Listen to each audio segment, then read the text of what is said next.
warahmatullahi wabarakatuh. Selamat pagi teman-teman warga BRI, khususnya teman-teman dari Divisi Bisnis Internasional.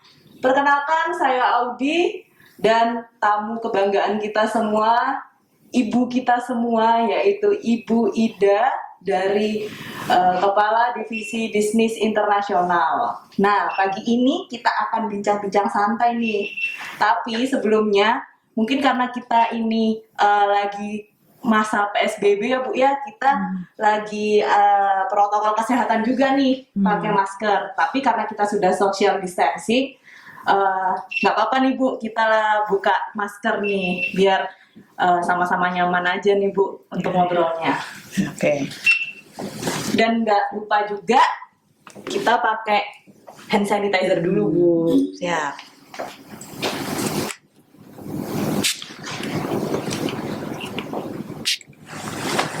Saya juga pakai nih Bu.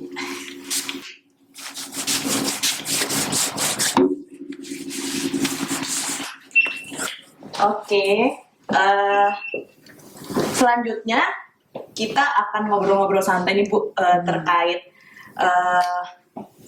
sudah berapa lama sih Ibu ini kalau untuk kerja di BRI ini udah berapa lama, dan kenapa sih Bu kok bisa milih kerja di BRI? Oke. Kayak gitu sih. Ya, makasih ya. Iya, Ibu. Sudah diundang. Saya masuk di BRI itu sejak 16 Oktober tahun 89. Wah, saya belum lahir itu Bu. Nah, kemudian nanti pensiun insya Allah 1 November 2020. Sebentar lagi ya Bu. Jadi Udah 31 tahun 15 hari. Wih, saya belum sampai 31 ini. Ya, kalau kenapanya saya masuk BRI, memang yang pertama kali memanggil dan menerima saya itu BRI. Setelah diterima di BRI, banyak panggilan yang datang, ya kita sudah sepakat bahwa siapa yang manggil duluan, yaitu yang di mana kita harus bekerja. Berarti udah rezekinya di BRI ya Bu ya. Gitu. Kalau boleh tahu Bu, memang dari lulus kuliah langsung melamarnya ke BRI gitu Bu ya? Iya, saya sebenarnya kuliahnya di pertanian Oh, di dulu, pertanian. agronomi. Cita-citanya sih sepertinya dulu di kebun, di PTPN ya, sehingga membayangkannya kendaraan dinasnya itu kuda, ya. Tetapi ternyata meleset ya, Iya. meleset jauh. Kita hidup di gedung setiap hari, tidak terasa sudah 31 tahun. Langsung di gedung, perbankan lagi Bu ya, Ya. melenceng dari pertanian ke perbankan seperti itu ya Bu ya. Jadi memang saya fresh graduate, langsung lamarnya pertama itu di BRI, tapi zaman dulu rekrutmennya itu 1 tahun.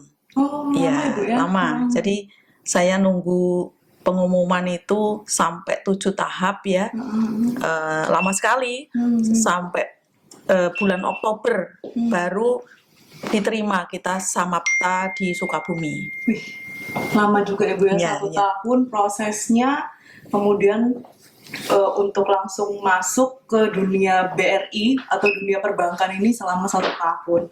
Iya. Lalu Bu, sejak kapan sih Ibu itu langsung berkecimpung di Divisi Bisnis Internasional? Dari masuk langsung ditempatinya di Divisi Bisnis Internasional atau di mana dulu nih Bu? Oke. Saya pertama job itu di kantor wilayah Semarang. Oh, Semarang. Ya, jadi di Semarang itu kita lama, setahun lebih. Dan di Semarang kita juga job di cabang-cabang atas permintaan sendiri, bahkan pernah di unit yang tidak ada mesin tellernya, ya jadi ditulis tangan yang namanya KKB kalau nggak salah tuh. Kemudian keliling ke cabang-cabang yang spesifik menangani hal-hal tertentu, seperti misalnya yang ada SDB-nya waktu itu di Solo, Riyadi, kita juga datang ke sana. Kemudian kita pengen lihat peternakan ayam, kita datang ke cabang Kendal. Kemudian kita lihat batik, kita ke Pekalongan ya. Jadi kita keliling sendirilah di Kanwil waktu itu. Kemudian pada waktu ujian saya dipanggil, ternyata diterima di divisi treasury penempatan pertama. Pertama malah treasury ya, Ya, Bu? treasury selama 7 tahun. Kemudian saya dapat rezeki disekolahkan BRI pada waktu krisis moneter, sehingga sekolahnya di dalam negeri pada waktu itu, kita nggak kepilih yang luar negeri ya. Terus di Jogja itu 2 tahun, sekolah di MMUGM, jurusannya bisnis internasional. Nah, itulah yang menyebabkan penempatan berikutnya itu di divisi bisnis internasional. Zaman dulu belum bisnis, masih divisi internasional di bagian hubungan luar negeri. Ya, di bagian hubungan luar negeri itu saya menangani macam-macam tugas karena memang jadi satu di bagian itu. Dulu bagiannya cuma 2, yaitu bagian hubungan luar negeri dan bagian PJLN. Ya, PJLN. Kemudian apa yang menjadi tugas saya waktu itu mengelola ini ya, permintaan BRI New York. Jadi kita PIC untuk BRI New York Agency sama membuat uncommitted credit line untuk Amerika Latin. Gitu. Keren ya Bu ya, bisa. Tapi pendidikan juga di situ, semua ada di situ. Remittance juga ada di bagian hubungan luar negeri. Jadi campur aduk. Jadi serba semuanya itu Ibu bisa nih ya Bu ya. Kalau dari cerita panjangnya. Nah, di situ saya 5 tahun setengah. Jadi staf itu 5 tahun setengah. Pada waktu itu sedang proses grading. Ya, jadi kita grading pertama kali saya mendapat grade 9. Itu kita jalani 5,5 tahun tidak ada perubahan grading ya. Setelah itu baru saya ikut job opening menjadi struktur internal. Kemudian pindah lagi ke divisi manajemen risiko dan menjadi group head manajemen risiko Kanwil Jakarta 2. Setelah dari situ saya pindah lagi ke divisi bisnis internasional yang baru. Jadi perjalanan yang sangat panjang ya Bu, yang bisa sampai di divisi bisnis internasional. Ya, betul. Nah Bu, dari perjalanan panjang Ibu selama bekerja di BRI ini, apa sih Bu suka dukanya Ibu selama bekerja di sini nih? Ya, suka dukanya tentunya kondisi yang kita tempati itu mungkin tidak ideal ya. Ada hal-hal yang perlu kita lakukan di luar job desk kita. Itu kadang-kadang kita lakukan untuk memperlancar tugas kita sehari-hari. Ya.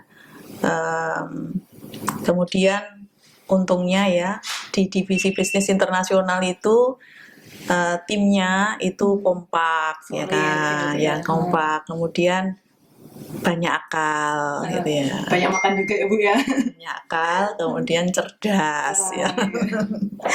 Kelihatan Bu dari personil-personilnya juga. Open mind. Nah, itu ya. Jadi bersahabat.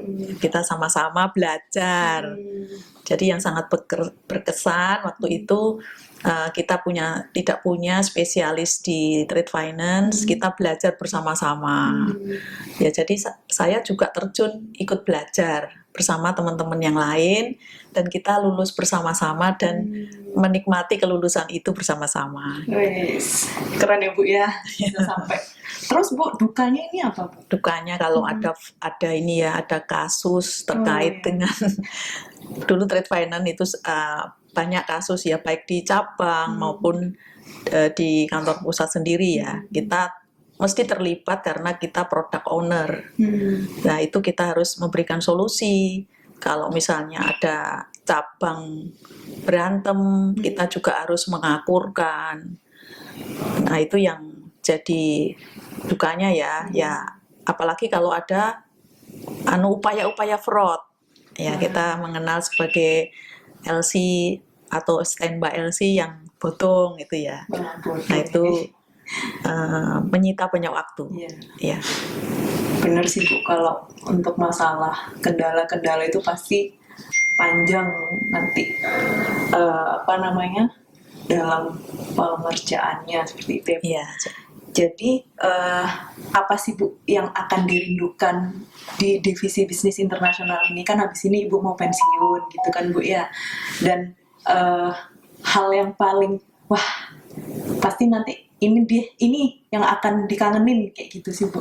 Ya, ya itu tadi personilnya ya, personilnya itu yang ngocol kadang-kadang. Jadi ya, Ngocol. itu yang ngangeni ya saya rasa ya. Jadi mereka tuh saking cerdasnya itu, suka mencerdasi. Jadi ngocol ya Bu ya.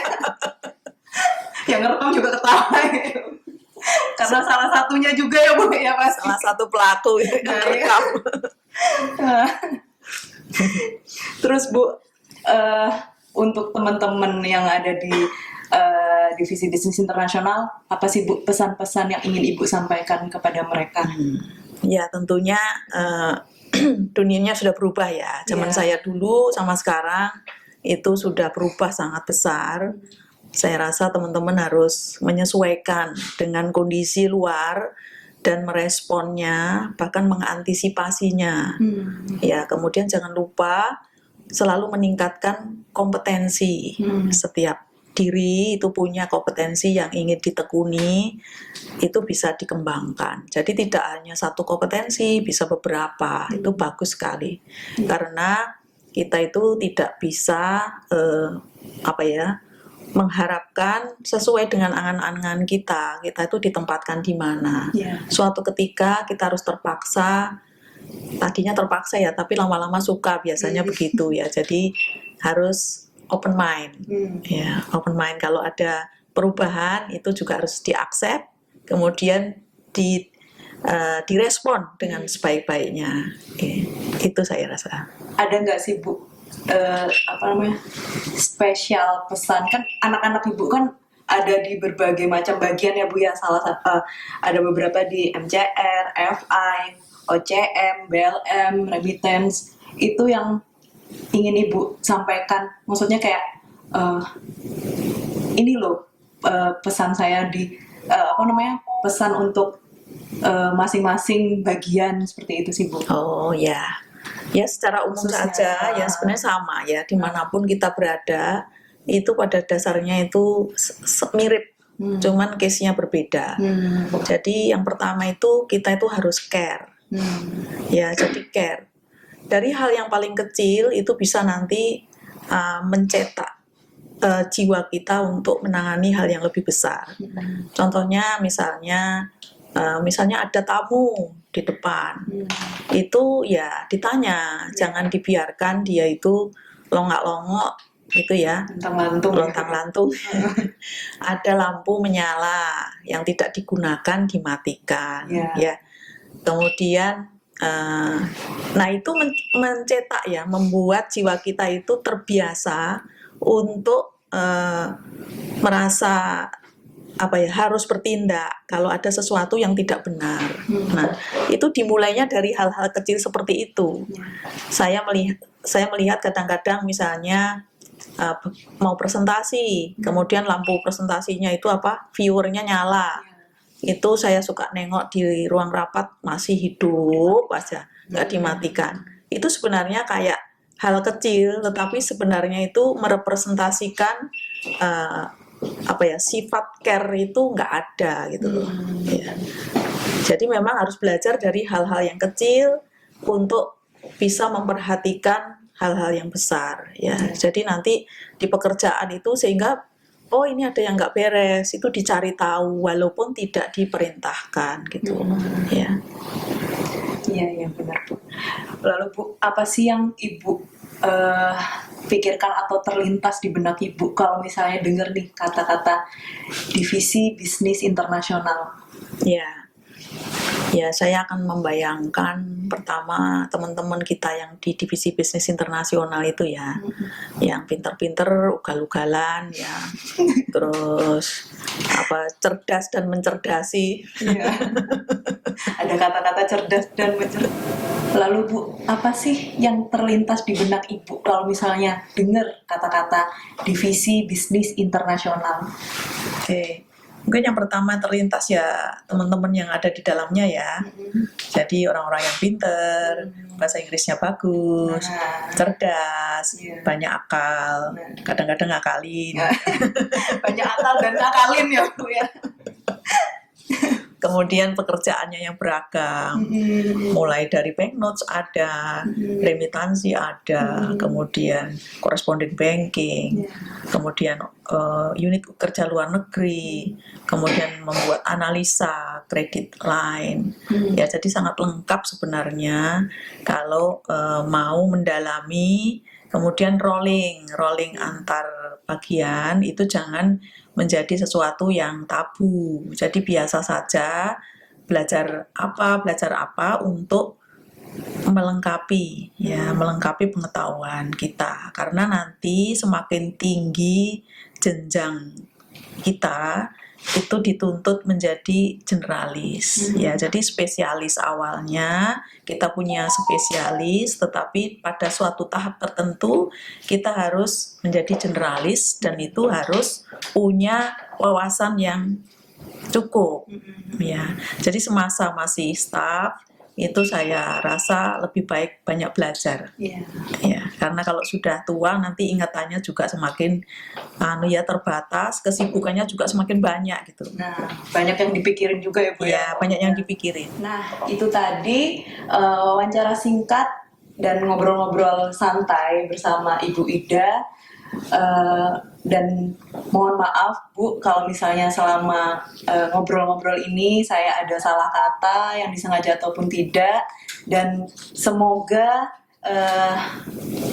Ibu untuk kedepannya sehat terus Bu, kemudian sukses dan bisa kembali berkumpul dengan keluarga, itu bahagianya luar biasa ya Bu ya. Itu sih dari saya, dan terima kasih juga Ibu sudah menyempatkan waktunya untuk ngobrol-ngobrol di sini bersama kami. Dan akhir kata, wassalamualaikum warahmatullahi wabarakatuh. Dadah.